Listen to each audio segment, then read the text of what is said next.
নমস্কাৰ ছাৰ-বাইদেউসকল, কৰ্মচাৰী আৰু পেঞ্চনাৰৰ লগত জড়িত কেইবাটাও গুৰুত্বপূৰ্ণ খবৰ লৈ আজিৰ এই ভিডিঅ'টি আগবঢ়াইছোঁ। প্ৰথম খবৰটি হৈছে পঞ্চায়ত নিৰ্বাচনৰ লগত জড়িত আৰু পঞ্চায়ত নিৰ্বাচনৰ যিহেতু দিন 2 তাৰিখে ঘোষণা কৰাৰ কথা আজি 2 এপ্ৰিল তাৰিখে, গতিকে সেই সম্পৰ্কত কৰ্মচাৰী আৰ্ণ লিভ আৰু কেজুৱেল লিভৰ সম্পৰ্কত এখন লেটাৰ আহিছে। আপোনালোকে দেখিছে 1 এপ্ৰিল তাৰিখৰ এখন district commissioner Dhubri, south Salmara, Mankachar এনেকৈ সকলোখিনি নাম উল্লেখ আছে আৰু ডিষ্ট্ৰিক্ট কমিশনাৰ সকলৰ নাম উল্লেখ আছে, আপোনালোকে দেখিছে। গতিকে কৰ্মচাৰীসকলৰ ক্ষেত্ৰত তেওঁলোকে আগতে যেনেদৰে কেজুৱেল লিভ বা আৰ্ণ লিভ লৈছিল, এই ক্ষেত্ৰত কিছু ৰেষ্ট্ৰিকশ্যন প্ৰদান কৰা হৈছে যিহেতু পঞ্চায়ত নিৰ্বাচনৰ প্ৰতি লক্ষ্য ৰাখি। আপোনালোকে নিশ্চয় দেখিছে ইয়াত কোনকেইখন ডিষ্ট্ৰিক্টৰ ডিষ্ট্ৰিক্ট কমিশনাৰ আৰু ডিষ্ট্ৰিক্ট কমিশনাৰ নাম উল্লেখ আছে। আপোনালোকে চাই ল'ব আপোনালোকৰ ডিষ্ট্ৰিক্ট বা ডিষ্ট্ৰিক্ট কমিশনাৰ নাম ইয়াত উল্লেখ আছেনে নাই। আৰু বিষয়বস্তুটো হৈছে যে পঞ্চায়ত ইলেকশ্যন 2025 আৰু কৰ্মচাৰী আৰ্ণ লিভ আৰু কেজুৱেল লিভ গ্ৰাণ্ট কৰা সম্পৰ্কত আপোনালোকে নিশ্চয় দেখিছে। Sir madam, with reference to the subject cited above, I am directed to request you not to proceed on leave from today onwards till Panchayat election is over without written permission of Assam State Election Commission। অৰ্থাৎ এতিয়াৰ পৰা এওঁলোকে কৰ্মচাৰীসকলৰ কোনো ধৰণৰ casual লিভেই হওক earn লিভেই হওক তেওঁলোকে গ্ৰাণ্ট কৰিব নোৱাৰিব ইলেকশ্যন কমিশনৰ আগতীয়াকৈ ৰিটেন অৰ্ডাৰ নোহোৱাকৈ। গতিকে দিছে this has the approval of state election commission of Assam. আপোনালোকে দেখিছে ষ্টেট ইলেকশ্যন কমিশ্যন অফ আছামৰ ফালৰ পৰা এইটো কোৱা হৈছে। অৰ্থাৎ কৰ্মচাৰীসকলে আগতীয়াকৈ ইলেকশ্যন কমিশ্যনৰ পৰা ৰিটেন তেওঁলোকে নোপোৱাকৈ কোনো DDO-সকলে বা কমিশ্যনাৰসকলে বা তেওঁলোকে কৰ্মচাৰীৰ কেজুৱেল লিভ বা আৰ্ণ লিভ গ্ৰাণ্ট কৰিব নোৱাৰিব। দ্বিতীয়টি খবৰ আহিছে office of the inspector of school ধুবুৰীৰ ফালৰ পৰা আহিছে আৰু বিষয়বস্তুটো হৈছে to the HOIS of higher secondary and elementary school under district তেওঁলোকলৈ পঠিয়াইছে আৰু regarding 100% attendance of school staff in শিক্ষা সেতু এপ। শিক্ষা সেতু এপত স্কুলৰ টিচিং নন টিচিংসকলৰ 100% এটেণ্ডেঞ্চ সম্পৰ্কত আহিছে। ধুবুৰী জিলাৰ ইনস্পেক্টৰ অফ স্কুলৰ পৰা আহিছে। With reference to the subject cited above, I am directed from MD Samagra Shiksha Assam to instruct you all that all high school and higher secondary all teaching and non-teaching staff of higher secondary and elementary school under Dhuburi district are mandatorily register their attendance on the Shiksha Setu app from 1st April 2025। অৰ্থাৎ 1 April তাৰিখৰ পৰা ধুবুৰী জিলাৰ সকলো higher secondary বা elementary সকলো স্কুলৰ teaching আৰু non teaching ষ্টাফৰ 100% এটেণ্ডেঞ্চৰ কথা ইয়াত কোৱা হৈছে। আৰু যদি কোনোবাই প্ৰায়ো তেওঁলোকৰ এই নোলোৱাকৈ তেওঁলোকে যদি তাত এবচেণ্ট থাকে তেতিয়া তেওঁলোকৰ দৰমহাৰ ক্ষেত্ৰত বিভাগীয় কৰ্তৃপক্ষ যেনেদৰে ব্যৱস্থা ল'ব লাগে তাৰ বিষয়ে ইনষ্ট্ৰাকশ্যন প্ৰদান কৰা হৈছে। অৰ্থাৎ শিক্ষা ক্ষেত্ৰত 100% এটেণ্ডেঞ্চৰ ক্ষেত্ৰত টপমষ্ট প্ৰায়ৰিটি দিয়া হৈছে ধুবুৰী জিলা ইনস্পেক্টৰ অফ স্কুলৰ ফালৰ পৰা। অন্য এটা খবৰ লৈ আহিছোঁ। সন্মানীয় মুখ্যমন্ত্ৰী মহোদয়ে তেওঁ সামাজিক মাধ্যমত প্ৰকাশ কৰিছে যে 1 এপ্ৰিল তাৰিখৰ পৰা বিদ্যুতৰ মাচুল প্ৰতি ইউনিটত 1 টকাকৈ ৰেহাই দিয়াৰ সম্পৰ্কত। যিহেতু আগন্তুক গ্ৰীষ্ম যি উত্তাপ আহিছে তাৰ প্ৰতি লক্ষ্য ৰাখি এই কথাটো সামাজিক মাধ্যমত তেওঁ কৰিছে যে 1 এপ্ৰিল তাৰিখৰ পৰা ৰাজ্যবাসীয়ে তেওঁলোকৰ যি বিদ্যুতৰ মাচুল ডমেষ্টিক লাইনৰ পাৰ ইউনিটত 1 টকাকৈ তেওঁলোকৰ কমিব আৰু আগন্তুক মে' মাহত তেওঁলোকে এপ্ৰিলৰ যিটো বিল দিব তাত তেওঁলোকে প্ৰতিফলিত হ'ব বুলি কৈছে। গতিকে ৰাজ্যবাসীৰ কাৰণে এটা খুব ভাল খবৰ। আৰু অন্য এটা খবৰ লৈ আহিছোঁ। কাইলৈ ঘোষণা হ'ব, অৰ্থাৎ আজি 2 এপ্ৰিল তাৰিখতে ঘোষণা হ'ব,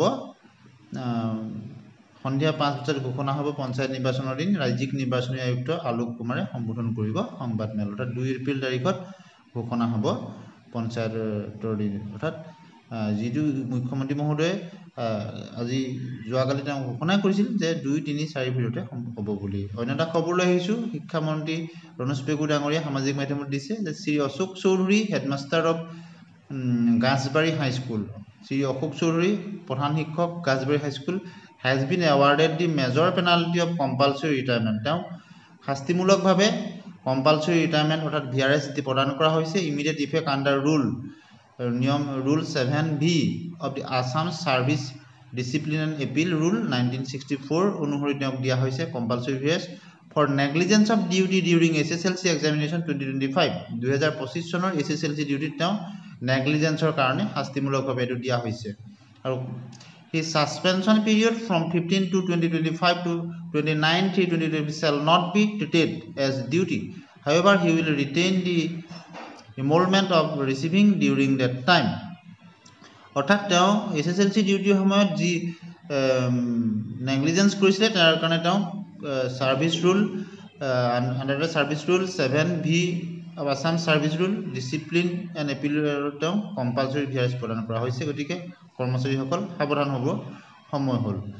অন্য এটা খবৰ লৈ আহিছোঁ, ন্যায্য প্ৰাপ্তি আদায় নিদিলে বিধানসভা নিৰ্বাচন বৰ্জনৰ হুংকাৰ। গোৱালপাৰা জিলাৰ প্ৰাথমিক উচ্চ প্ৰাথমিকৰ ৰান্ধনি সন্থাৰ বাৰ্ষিক অধিৱেশনত এই কথা তেওঁলোকে ঘোষণা কৰিছে। যিহেতু বাজেটত ঘোষণা কৰা হৈছিল যদিও কিমানকৈ বৃদ্ধি কৰা হ'ব এই কথাটো কোৱা হোৱা নাছিল। এইকাৰণে তেওঁলোকে কৈছে যে অসমত 1,08,000 গৰাকী ৰান্ধনিয়ে বিনা দৰমহাত কাম কৰি আহিছে আৰু সেইদৰে গোৱালপাৰা জিলাতো 4,000 অধিক ৰান্ধনিয়ে সুদীৰ্ঘদিনীয়া দৰমহা অবিহনে শ্ৰমদান কৰি আহিছে আৰু এই ৰান্ধনিসকলে মাননি বৃদ্ধিৰ দৰে ন্যায্য প্ৰাপ্তিৰ দাবী দীৰ্ঘদিন অসহযোগ ধৰ্ণাৰ কাৰ্যসূচী ৰূপায়ণ কৰি আহিছে।